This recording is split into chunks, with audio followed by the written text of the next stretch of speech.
नमस्कार छात्रगण, कैसे हैं आप सब? मस्त। ओके। आज हम सच्चा तीर्थ स्टोरी टाइम में देखने वाले हैं। आज हमारे स्टोरी टाइम का सब्जेक्ट है सच्चा तीर्थ। सच्चा तीर्थ किसे कहना चाहिए, जो हमें गणेश जी के जीवन में से सीखने को मिलता है। तो यहाँ पे हम देख सकते हैं कि माता पार्वती है, भगवान शिव शंकर है, महादेव और गणेश जी भी है। हिमालय पर्वत भी हमें दिखाई दे रहा है। तो ऐसा क्या हुआ कि जिससे भगवान गणेश जी है, उन्होंने अपने माता पिता के पास भी आदर प्राप्त कर लिया और सर्वोच्च स्थान पर आकर बैठ गए। तो आज की स्टोरी में हम ऐसा ही देखेंगे। यहाँ पे हम देख सकते हैं कि भगवान शिव, पार्वती और गणेश जी के बड़े भाई कार्तिकेय वहाँ पे बैठे हुए हैं। कार्तिकेय है वह पूजा कर रहे हैं, गणेश जी है अपनी माँ के गोद में बैठे हुए हैं और शिव शंकर वो भी साथ में बैठे हुए। शिव शंकर की जटा में से गंगा मैया भी निकलती है और उसके बाजू में त्रिशूल है जिसमें डमरू भी बंधा हुआ है। उसके बाजू में नंदी खड़ा है। तो यहाँ हम देख सकते हैं कि भगवान शिव का पूरा परिवार यहाँ पे बैठा हुआ है।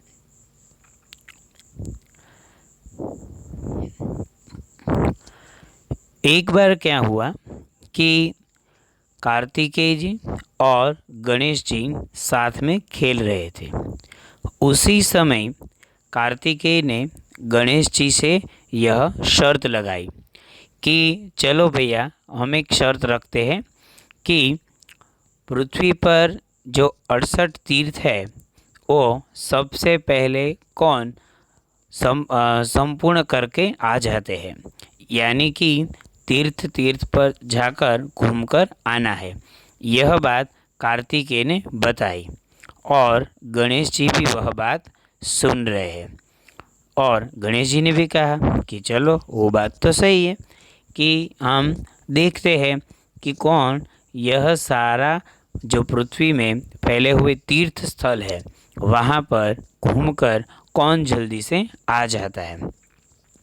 अभी गणेश जी को याद आया कि गणेश जी का शरीर तो इतना भारी है और कार्तिकेय तो इतने हल्के फुल्के हैं और इसके पास तो वो कार्तिकेय तो मोर पर विराजमान होते हैं।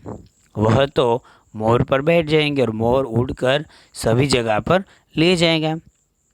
गणेश जी यही सोच रहे हैं कि मेरे पास तो मेरा वाहन भी चूहा है और वो तो इतनी जल्दी दौड़ भी नहीं सकता। लेकिन कोई बात नहीं, चलो शर्त तो रखनी है। अभी कार्तिकेय ने तो अपने मोर पर सवार हो गए। देखो कैसे बैठ गए हैं। वो तो मोर पर बैठकर उड़ने लगे। अभी गणेश जी ने तो यात्रा आरंभ भी नहीं की और वह तो सोच रहे हैं कि क्या किया जाए, क्या किया जाए। यहाँ पे हम देख सकते हैं कि कार्तिकेय के पास मोर है और गणेश जी के हाथ में शंख है और माता पार्वती और शिव दोनों ये दृश्य देख रहे हैं कि दोनों भाई क्या कर रहे हैं। कार्तिकेय ने तो कहा कि चलो हम ऐसी शर्त रखते हैं और गणेश जी ने भी कहा कि कोई बात नहीं, मुझे ये शर्त मंजूर है। अभी हम देख सकते हैं कि यहाँ पर जो कार्तिकेय है वह तो अपने मोर पर बैठकर उड़ने लगे और पृथ्वी की चारों ओर घूमने लगे, पृथ्वी की प्रदक्षिणा करने लगे और गणेश जी तो अभी कहीं पे भी नहीं गए हैं। गणेश जी ने सोचा कि मैं क्या कर सकता हूँ। गणेश जी ने यही सोचा कि ये जो कार्तिकेय ने शर्त लगाई है, लेकिन कार्तिक के पास तो मोर है, वो तो अपने मोर पर बैठकर उड़ने लगा है। अभी मैं क्या कर सकता हूँ। और कार्तिकेय भी देखो, वो तो आकाश के मार्ग में उड़ रहे हैं, आसमान में उड़ रहे हैं और अपनी यात्रा है वह समाप्त करने लगे हैं। गणेश जी ने सोचा कि माता और पिता ने बताया था कि याद रखना है कि माता और पिता से बड़ा कोई नहीं है। हमें सबसे पहले उसकी ही पूजा पाठ करनी चाहिए। वो बात गणेश जी को याद आ गई कि उसके माता पिता ने उसे यह समझाया था कि हमें अपने माता पिता से बड़ा हमारे माता पिता से कोई बड़ा नहीं है। जीवन में याद रखना है कि माँ और पिता से कोई भी बड़ा नहीं है। वह बात गणेश जी को याद आ गई और गणेश जी ने क्या किया कि अपने माता और पिता को बिठा दिया। अपने पिता को बुला कर ले आए कि पिताजी आप यहाँ पर बैठ जाओ, और अपनी माँ को भी बुला लिया कि माताजी आप भी यहाँ आकर बैठ जाओ। और भगवान शंकर और माता पार्वती दोनों सोच रहे कि ये क्या कर रहा है, हमें तो कुछ समझ में ही नहीं आ रहा है। कार्तिकेय कहाँ गया और ये गणेश हमें यहाँ क्या बिठा कर करने वाला है। उसने दोनों को कहा कि आप दोनों को यहीं पे बैठना है। पहले भगवान शिव को बिठाया, उसके बाद पार्वती जी को बिठा दिया, और गणेश जी है वह दोनों यानी कि माता और पिता की पूजा पाठ करने लगे और पूजा पाठ करके उनसे आशीर्वाद लेने लगे। उनके माता और पिता तो दोनों एकदम खुश हो गए कि ये तो कैसा लड़का है। उसने माँ और पिताजी से कहा कि भैया कार्तिकेय और मेरे बीच में एक शर्त लगी थी कि सबसे पहले पृथ्वी की प्रदक्षिणा करके कौन घर वापस आता है, और 68 तीर्थ यात्रा संपूर्ण करके कौन घर वापस आ जाता है। और गणेश जी कह रहे कि मैंने सोचा कि मेरे पास तो चूहा है, चूहे पर बिराज कर मैं कहाँ तक पहुँच पाऊँगा, और भैया कार्तिकेय है उसके पास तो मोर है और वो तो मोर पर विराजमान होकर चले जाएंगे। इसीलिए मैंने सोचा कि सब तीर्थ में से सबसे उत्तम तीर्थ माता और पिता के चरण होते हैं, तो आज मैं आप दोनों के चरण की पूजा करूँगा।